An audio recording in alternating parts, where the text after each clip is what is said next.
શ્રી વિષ્ણુ સહસ્ત્ર નામનો પાઠ અંત વિનાના હજારો સ્વરૂપવાળા હજારો ચરણ મસ્તક સાથળ અને બાહુવાળા પરમાત્માને નમસ્કાર હો.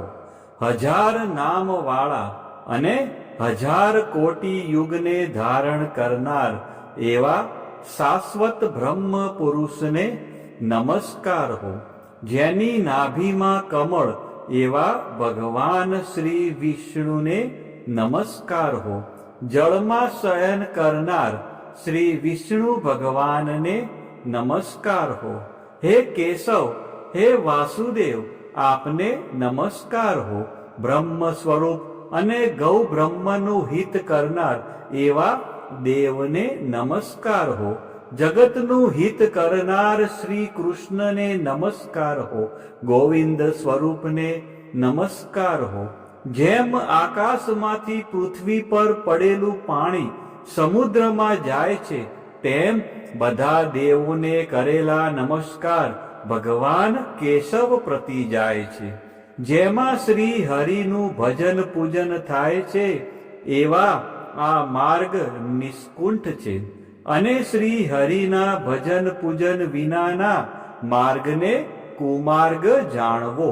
બધા વેદો જાણવાથી જે પુણ્ય થાય છે અને સર્વ તીર્થ યાત્રાથી જે ફળ મળે છે, તે સમગ્ર ફળ દુષ્ટોનો નાશ કરનાર શ્રી વિષ્ણુ ભગવાનની આ સ્તુતિ શ્રદ્ધાપૂર્વક કરવાથી મળે છે. જે મનુષ્ય શ્રી હરિના મંદિરમાં નિત્ય 3 વાર પ્રભાત, મધ્યાહન અને સાયંકાળ માં 2 કે 1 વાર પણ આ વિષ્ણુ સહસ્ત્રનો પાઠ કરે છે, તેના સર્વ પાપ કર્મો નાશ પામે છે. જે મનુષ્ય આ સ્ત્રોતનો પાઠ ભાવ ભક્તિથી કરે છે, તેના શત્રુઓ બળી જાય છે. તેના ઉપર સર્વ ગ્રહો શાંત રહે છે અને તેના સર્વ પાપ વિનાશ પામે છે.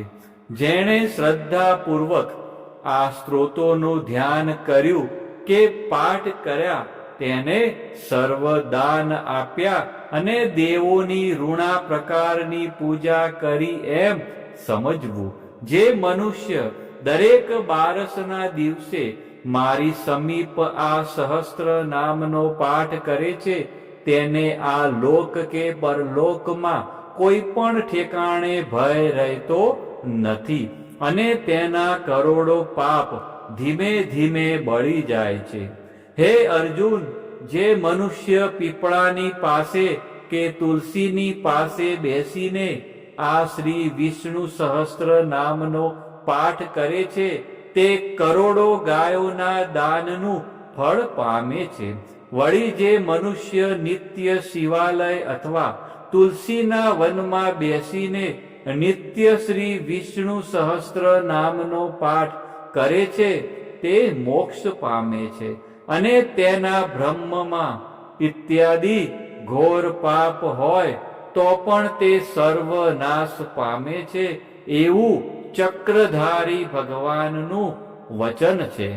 ઇતિ શ્રી જન્મ મહાભારત ભીમ યુધિષ્ઠિર સંવાદે શ્રી વિષ્ણુ દિવ્ય સહસ્ત્રના સ્તુતિ સંપૂર્ણ.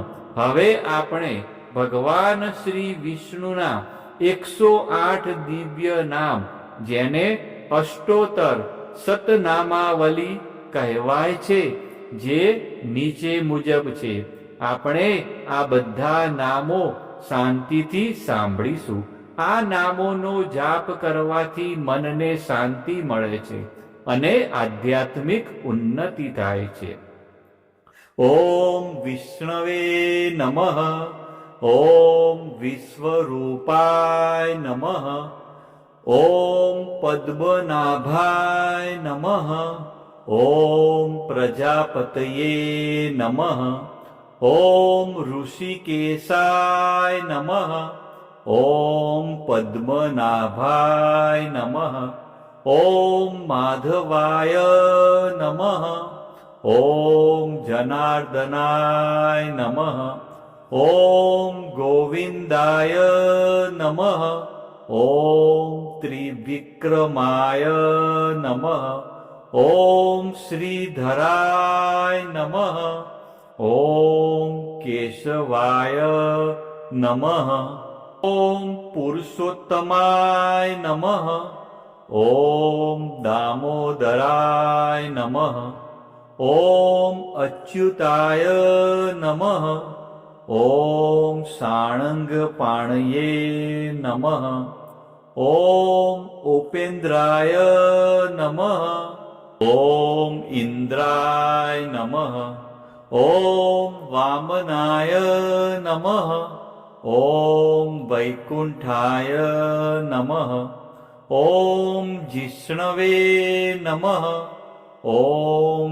दैत्यान्तकाय नमः ॐ भूतभद्रे नमः ॐ बलिध्वंसिने नमः ॐ सर्वदेवाय नमः ॐ चतुर्भुजाय नमः ॐ गदाधराय नमः ॐ चक्रपाणये नमः ॐ पङ्कजाय नमः ॐ पीताम्बरधराय नमः ॐ श्रीवत्सकाय नमः ॐ पद्मपाणये नमः ॐ वनमालिने नमः ॐ पद्माक्षाय नमः ॐ गरुडध्वजाय नमः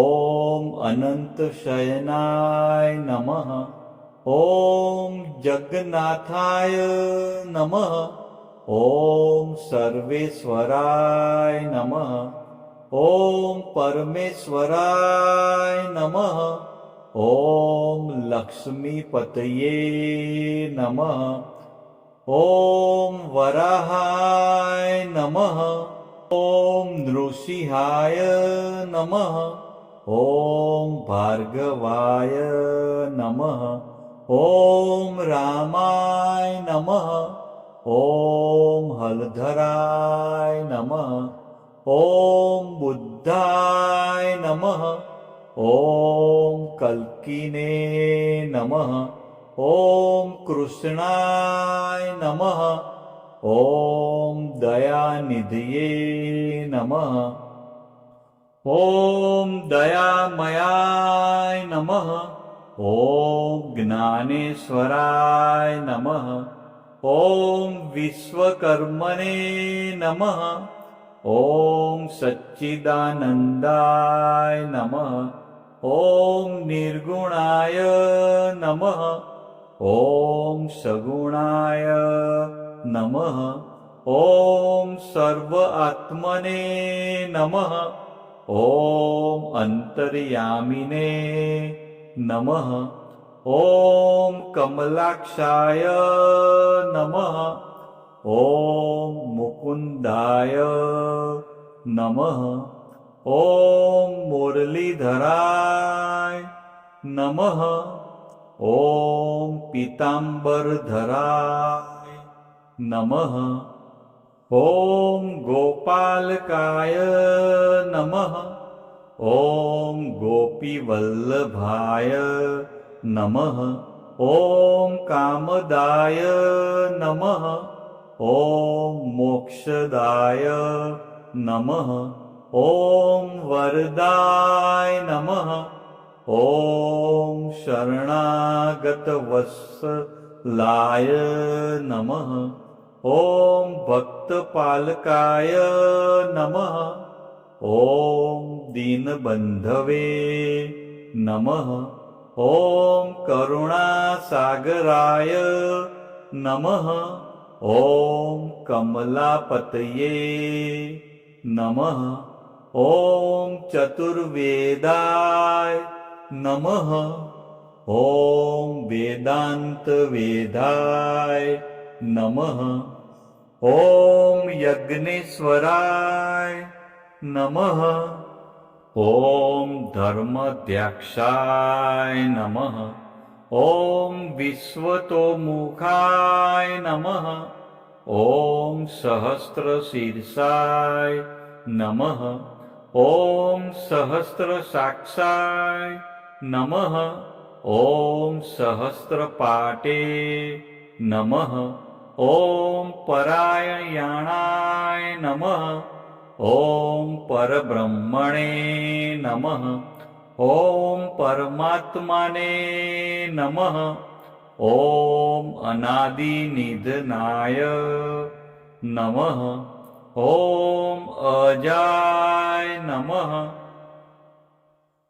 ॐ शाश्वताय नमः। ॐ अव्ययाय नमः। ॐ पुरुषाय नमः। ॐ प्राणाय नमः। ॐ प्रणवाय नमः।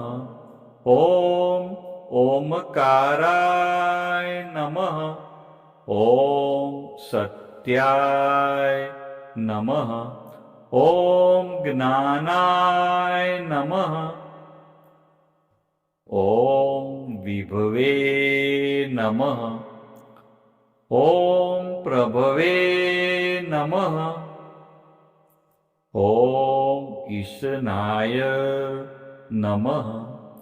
ॐ महेश्वराय नमः। ॐ रुद्राय नमः। ॐ शिवाय नमः। ॐ कालाय नमः। ॐ मृत्युंजयाय नमः। ॐ अमृताय नमः। ॐ सर्वज्ञाय नमः। ॐ सर्वावस्थाय नमः। ॐ सनातनाय नमः। ॐ सर्वव्यापिने नमः। ॐ अनन्तरूपाय नमः। ॐ भगवते नमः। ॐ વિષ્ણવે નમઃ। આ જ પ્રમાણે રોજ સવાર, બપોર અને સાયંકાળે એમ 3 વખત શ્રી વિષ્ણુ ભગવાનનો પાઠ અવશ્ય સાંભળવો. ઓમ નમો ભગવાન